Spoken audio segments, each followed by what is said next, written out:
They say the Sting's song, you know it? Englishman in New York. Yes. So you're not an Englishman and you're not in New York. You're in near Budapest and you're not Mhm. Hungarian. Therefore, you were born in Austria or Germany? In Germany. In Germany. So you're German in Hungary. Yes. Okay. How does that work for you, Fabian? It works very well. Um, I'm the kind of guy, I like the city,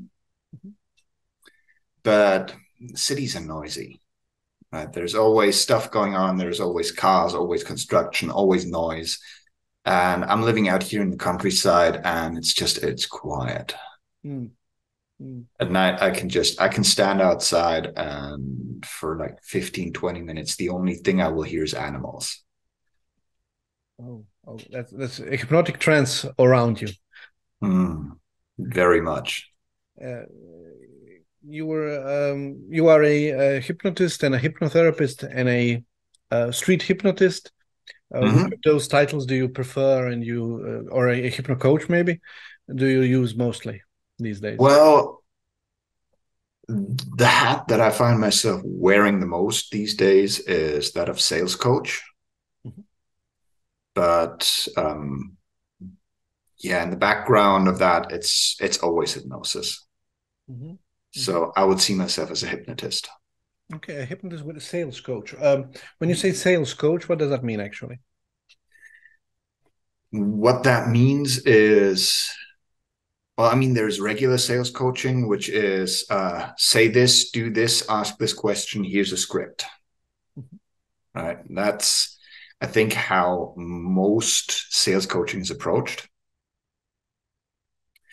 And I kind of feel like these people are missing a bigger point, which is it's not just about your mind, it's about what you feel while you're doing it. Mhm. Right? Everyone's, I think, had this experience before that you intend something consciously, like, oh, I want to give a great speech. Oh, I want to impress this person I find very attractive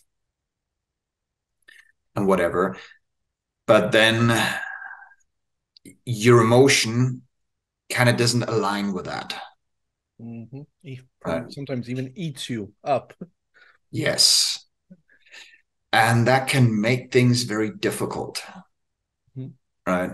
And sales is an environment where you don't want things to be difficult because guiding a person through a decision to where they say yes is already challenging enough. Mhm. So, what you really want, in my mind, is to have your emotions in line with your intentions. And that's what I coach. Mhm. Mhm. What are the fundamentals for that type of coaching? What would you say you need to do with a client? What principles should be employed or in order to get there? So, one is embodiment. So what I teach my clients over and over and over again is, it's not just what you're thinking, it's what you're feeling. How are you feeling? Let's change the feeling. Okay, how was that compared to what you did before? So in a way, it's helping them connect their mind to their emotions. Another one is helping them create a better story. Right? We all everything that happens to us, we always have a story in the back of our mind somewhere of what this means and what the potential outcome is going to be and all of that, right? And so, what I do with my training is I help people create better stories of how they view communication, how they view connecting to other people, how they view selling in general. What prerequisites do people need? Do they need to be already in love with the product, or do they need to be, 24 hours a salesman, and then in order to highly motivated, should I say? Or Mm. are your clients, just wandering and trying to find something? My clients currently are mostly entrepreneurs, so people who make their own products. I don't So really, motivation is there, yeah, for sure. the motivation is absolutely there. And in terms of, do they need to be in love with their product? I think that is essential. Mm-hmm. Because, well, I mean, I'm pairing hypnotic skills with sales, which is incredibly powerful. Mm-hmm. Right? It has the potential to really very rapidly move people's minds, your clients' minds, towards the decision you would like them to take. Is that the nearest thing you can do? That's not manipulation, or is it manipulation in a way? Because that's where the part of loving your product comes in. Okay. Right? Because if you're just selling whatever,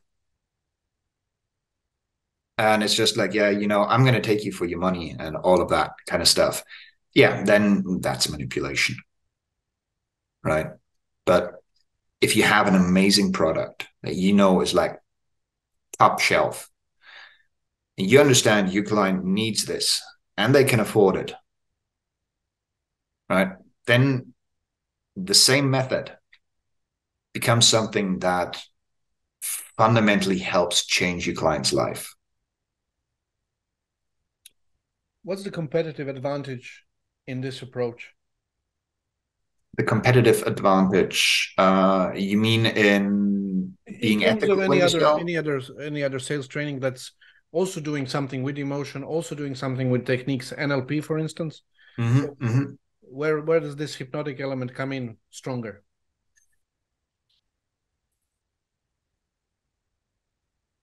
So I would say, for one, the way we set ourselves apart is we don't focus too much on process, but we focus on principle.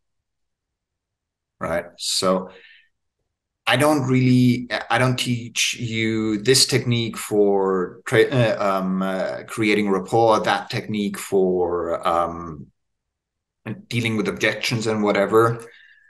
I'm teaching you principles.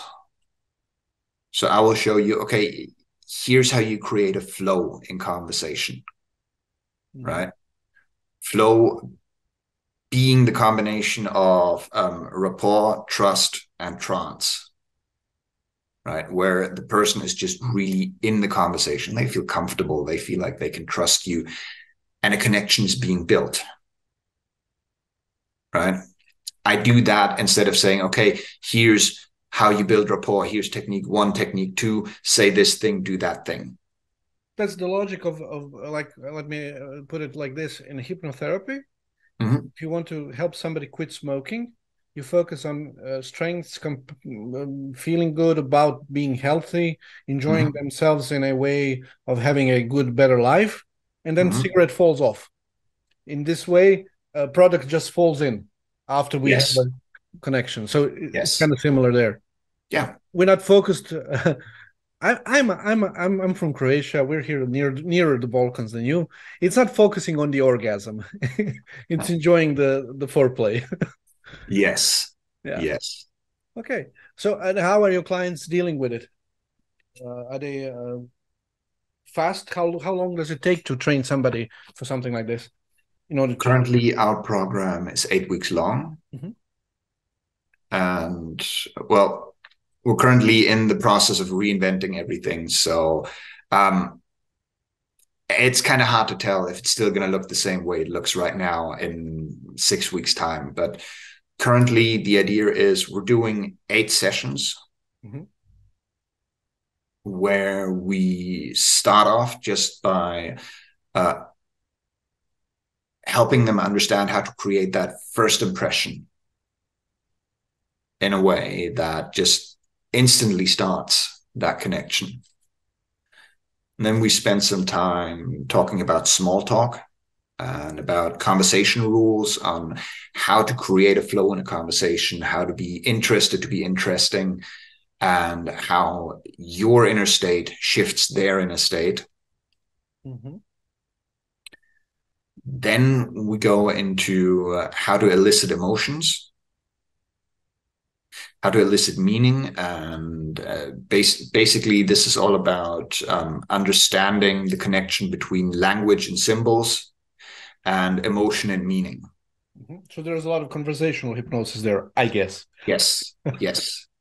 So for an example, to give you an idea of this, I had a conversation yesterday with a client, and we were just talking about his scuba diving vacation. And somewhere in the middle of that, he just said, "Oh yeah, and there were sharks." And then my mind was just instantly drawn to that. And I said, "Sharks?" And then he went, "Oh yeah, but those were friendly sharks, and they were actually not aggressive to us." And then I just went, "Oh man, I really want to go there. I wish I could have touched them." I mean, you're not supposed to do that, right? So you associated immediately. Yeah, that was just this one idea: sharks. There's emotion in that. There's meaning in that, and just pulling that out and putting a spotlight on it. Yeah, invitation. Yeah. To dive. Exactly. And then from there, we go on into practical application, right? Because the first 3 sessions is basically just the first about maybe 10 minutes, just creating connection, making the other person feel comfortable, making them feel like you're the kind of person who understands them, which, just as a quick aside, that has very little to do with your expertise and a lot to do with how you talk to them. So still there's no product involved. So we can sell it. Sale can be about anything so far. Exactly. And it's going to be about anything you want, because again, we're not teaching process, we're teaching principles. So you can take these principles and match them to any product. Okay. And then from there, we go on. The next session afterwards is about talking about the problem they have and the solution they want to have. And that's where we're starting to mine for information. That's where this whole idea of meaningful words, emotional words comes in. Because when your client is describing their problem to you, there's going to be words in there and what they're saying that have special meaning, that carry the emotion, right? And you want to be attentive to that. You want to be able to pick those words out. Start better listening. So there's also listening skills involved. Yes, very much. And then, of course, on the other hand, also, what's the future you want? So the favorite way I always like to tee that up is, let's say I'm the fairy godmother. I know I don't look the part, but humor me for a moment here. And I'm coming in with my magical sales wand. All those problems are changed. What are you experiencing now? Softness. Oh, you weren't asking me. Yeah. Oh, you took me for a flow there. I'm joking. Yes, what do you experience now? Okay. Yeah, and then I let them outline the future they want to have. In the same way that they just outlined the problem, we go into the details. I focus on the words that have meaning and emotion attached to them. Once I have these two, I know I can motivate my client. People who start a coaching process as a client with a lot of fear and being stuck in the head before pushing through connecting. What do you do? Do you do any meditative exercises or hypnotic sessions for that? Not really, no. Okay. What we focus on is just experiences of connecting their mind and their emotion to create awareness. What's going on in here? Right? What am I feeling while I'm communicating? And the awareness itself already changes things. Okay, I get it. Good. You said we are doing, you do in a team. How many of you as a coach? I have a business partner, but I'm the coach. He's the marketer. Okay, so those are the two very important details. Yes. Most of our hypnotherapists and hypnocoaches that are completing their schools, and some of us also, lack the knowledge or drive to sell ourselves, they will say. Yeah. So what would you suggest our hypno coaches, in order that are schooled in our academy, how to approach creating their business? Focus on one topic. That's one thing I see over and over and over again when I visit other hypnotists' websites, is they have a huge list of things, of everything that they work with. Which, I mean, that's fine. It's realistic. Hypnosis is a versatile tool, right? But the impression that it leaves with your client is, I don't think, is very good. Because at the end of the day, which hypnotist would you go to if you wanted to stop smoking? The guy who does stop smoking, or the guy who does stop smoking and pain control and depression and anxiety and which one do you go to? I will not answer because you know what I will say, but there is one little detail that I will support your thought here. If I choose to go to somebody who does a lot of different things, then he does not accept my problem as special. And my problem is special. Yes. I want somebody who is a specialist for my special problem. I don't want somebody who can do everything, because my problem is bigger than your problem. Yes. That can also be some part of why you choose this. Yeah. And just honing down on one topic, it's extremely powerful. Because then, for example, let's say you go out networking, right? When you go out networking, you want your message to be on point. You don't want to say, oh, I'm a hypnotist. Because what does that mean? It doesn't really create ideas in people's minds. But if you go out and you say, I help people quit smoking in a way that they don't even feel withdrawal, they don't gain any weight, and all they have is health benefits. Now suddenly everyone's thinking, oh, you know what? My aunt and my uncle and my best friend and my sister, yeah, I know all these smokers. I know they want to quit. I should talk to you about them. The message becomes more effective if you hone down. Okay, there was a lot of talk about niches or niche, the area where how specific should we go? Smoking cessation is one, okay. How do you think it should be more specific than that? So I think that's a bit of a question of how long is a piece of string. Yeah, I will say this, focusing down even more than just the topic that you're working on is definitely a good idea. So for example, in the past, for a while, I did offer stop smoking for parents. Because particularly with parents of small kids, there is another level of motivation there. Okay. So adding some kind of modifier into that makes sense too. For example, for our business, we do sales coaching for introverted entrepreneurs. Because you are an introverted hypnotist. Yes, okay. I have a whole bunch of experience in that. I kind of figured that out. I have, yeah, I have a sales career of 12 years behind me. But you're introverted, so it doesn't show. You're introvert, so it doesn't show. If it were vice versa, I would say I have 12 years of experience in. I would start like that. But yeah, modest. So okay. Yeah, that's actually one of the reasons I like this topic so much, is because I've walked the walk.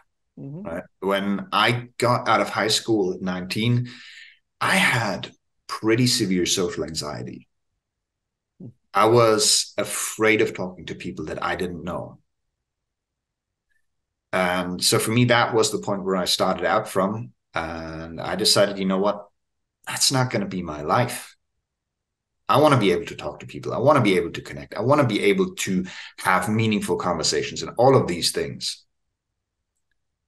And so that then moved me into coaching, moved me into sales, and gave me all these experiences to where I can now say, you know what, if you're an introvert and you want to start selling, I get that. I get how you're feeling. I know what you're experiencing. I know those sensations in your body that are happening when you just imagine talking to someone and selling them. A few years back, this wouldn't be possible, this conversation, because the preparation for this conversation for an introvert, I'm sorry, was none. So you probably now survive. You wouldn't survive this 20 years ago. 20 years ago, it would have been very challenging. Yes, I guess. So yeah, I can feel the expertise that you've done to master yourself in a way that I feel comfortable talking to you and not being like, okay, I have to pull the words out of you, and you're like yes and no kind of guy now. So I thank you for that opportunity. So I'm pleased that we met now. Yeah, happy to be of help. Sure, and having a good conversation. Always. There are a lot of hypnotherapists who are introverts, not just hypnotherapists, but people who consider the image of working one-on-one in a closed room have been challenged with a COVID issue and online work, and that has also influenced a lot of society, especially in the introvert type. So I guess. Yeah, I think so too. Personally, I love it because this kind of setup, it allows me, most of my clients that I'm coaching right now are in the US. So there we go. So that's the second, do it in English. Yeah. Well, I mean, to be honest, I don't even like working with coaching and hypnosis in German because English is a much better language for this. Because of your teachings or because of the feeling you have when you speak in a different language? It's the feeling. And also the English language is more dense in meaning and in emotion. Okay. Yes. I don't know too descriptive. Yes. It has. Yeah. Everything is stated. Yes. So there's no foreplay in German. Yes. Doing that and that. Final. Yeah. Yes. Okay. It's a technical language more. Yes, indeed. Yeah. I heard the saying once, the English language gave us Shakespeare, the German language gave us the flintlock musket. You adjust and adapt. You're living in a Hungarian village near Budapest, working with American clients. Yeah. I guess only the hours are a little bit odd. Yeah, I mean, it's sometimes I work till 11, 12 o'clock. That's okay. Oh, okay. Yeah. You know, I got very good shutters. I just sleep till 10 o'clock. Okay. So you're on a different time zone, and that's okay. Yeah. Okay. What happened with your other interests in hypnosis apart from sales? Now you said that creating a niche, it means that you will proceed with it, doing that as a, is that your calling? Yes, absolutely. Absolutely. This is, I mean, especially with the guy that I'm working with, he is an amazing marketer. He came up with this whole niche that we're working with. So yeah, absolutely, it is my calling. Outside of that, I still love to play around with hypnosis. Like you mentioned in the beginning, street hypnosis, it's a lot of fun. And I enjoy it, just going out there. I don't even do like classical show hypnosis of, oh, here's a levitating hand and now your hand is stuck and now you forgot your name, ha ha ha. But just going out and giving people hypnotic gifts where I can just sit someone down for 10 minutes and give them a profound experience of hypnosis, of how amazing their unconscious mind is. That is really cool. That can be used in sales, of course, and in coaching sales. Definitely. Yeah. But that aspect of hypnosis right now, that's a hobby for me. Okay. Yeah. it's inspiring that you found the niche, that you found the project. Where can we locate you? Are you open for clients that are not from America? Yes. I don't know, prices. Should we talk about that? Prices right now are $2,000. Mm-hmm. That's a new 8-week program.